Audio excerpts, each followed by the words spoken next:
والسلام علی رسول اللہ۔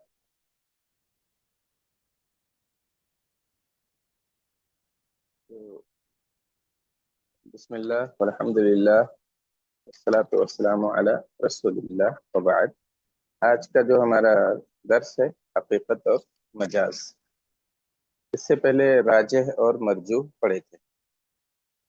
کن بنیادوں پر کسی کو راجح قرار دیں گے، یہ اس کی 4 مثالیں ہم لوگوں نے دیکھی تھی۔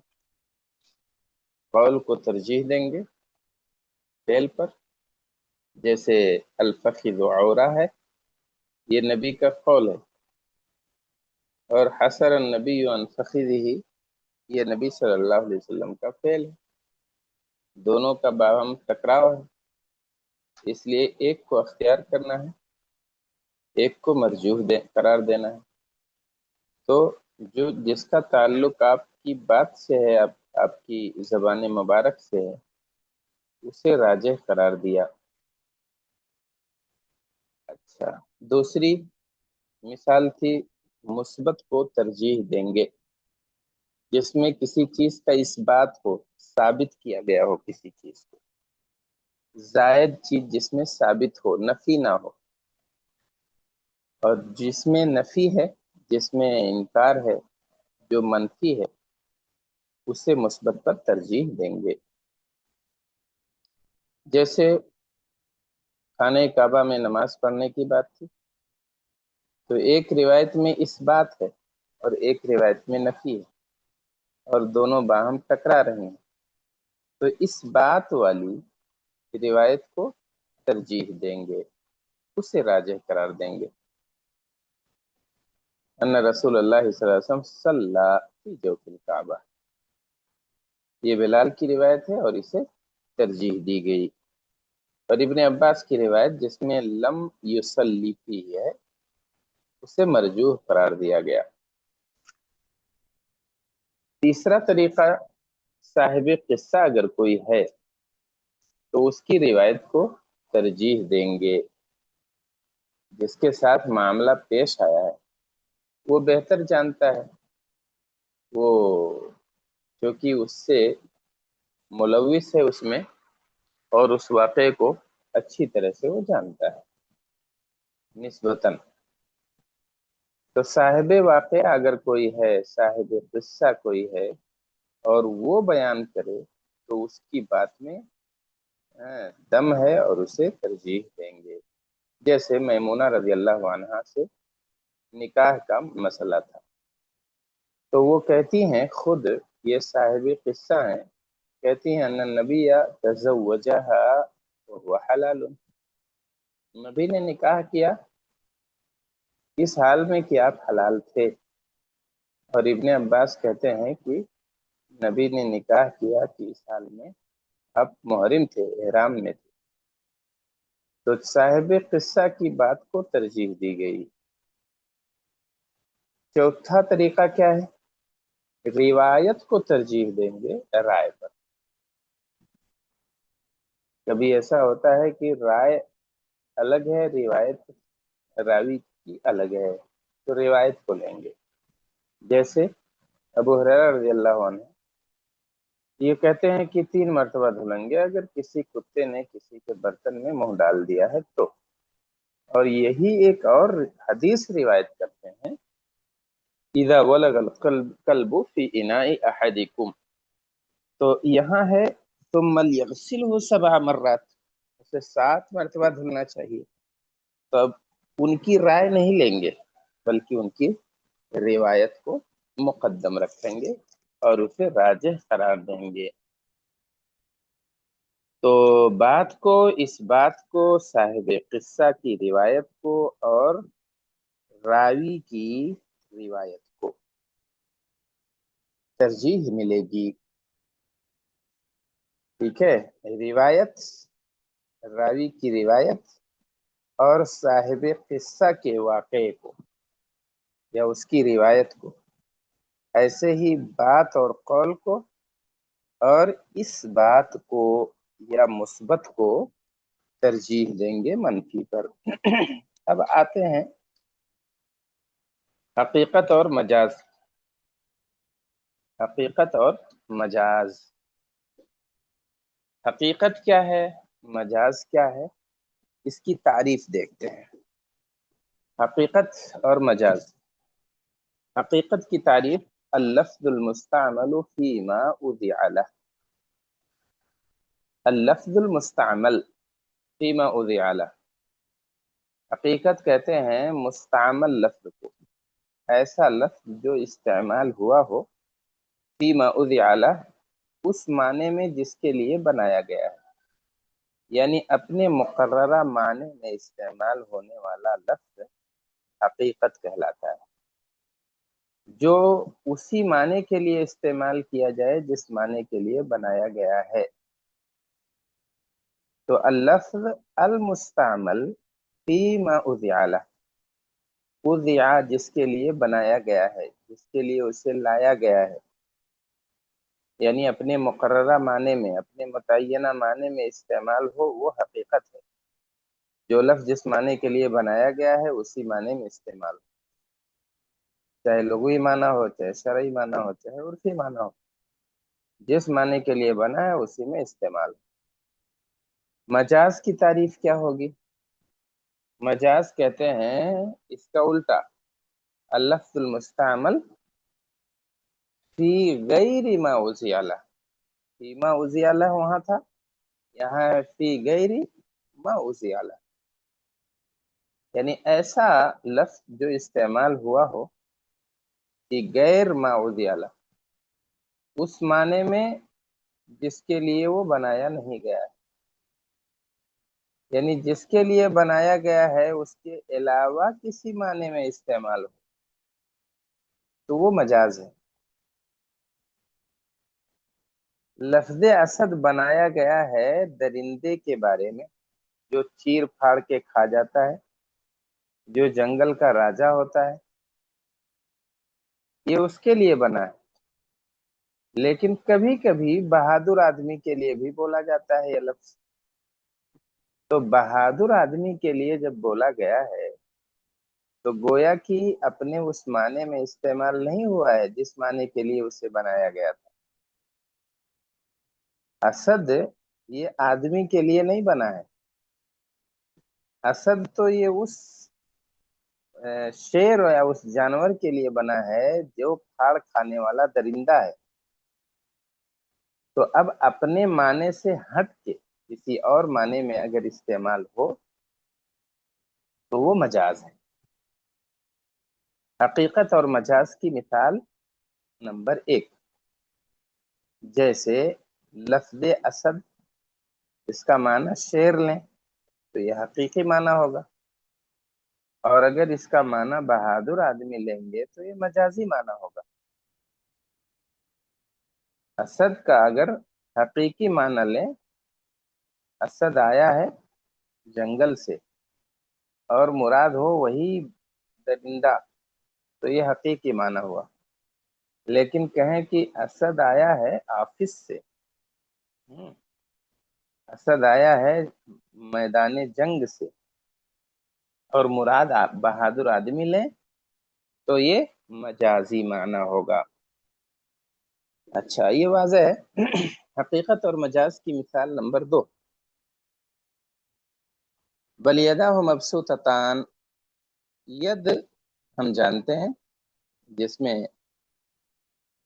جو ید کہتے ہیں وہ ہاتھ جس سے ہم کھاتے ہیں، جس سے ہم لکھتے ہیں، جس سے اوراق پلٹتے ہیں، جس سے ہم مصافحہ کرتے ہیں، وہ ایک خاص عضو ہے بدن کا، ید۔ تو بل یداہ مبسوطتان، یہودیوں نے الزام لگایا، کہا اللہ بخیلی کرتا ہے، ہاتھ اس کے بدھے ہوئے ہیں، نوازتا نہیں ہے جتنا نوازنا چاہیے، یہ ان کی گستاخی تھی۔ اللہ تعالیٰ نے جواب دیا، کہا بل یداہ مبسوطتان، اللہ کے ہاتھ بدھے ہوئے نہیں ہیں، اسی کی تو نوازش ہے جو کائنات میں بکھری ہوئی ہے۔ یدا ہو، بلکہ یدا ہو، اللہ کے دونوں ہاتھ، یدانے تھا تو یدا ہو نون اعرابی گر گیا اضافت کی وجہ سے، یدا ہو گیا، یدانے تھا، اللہ کے دونوں ہاتھ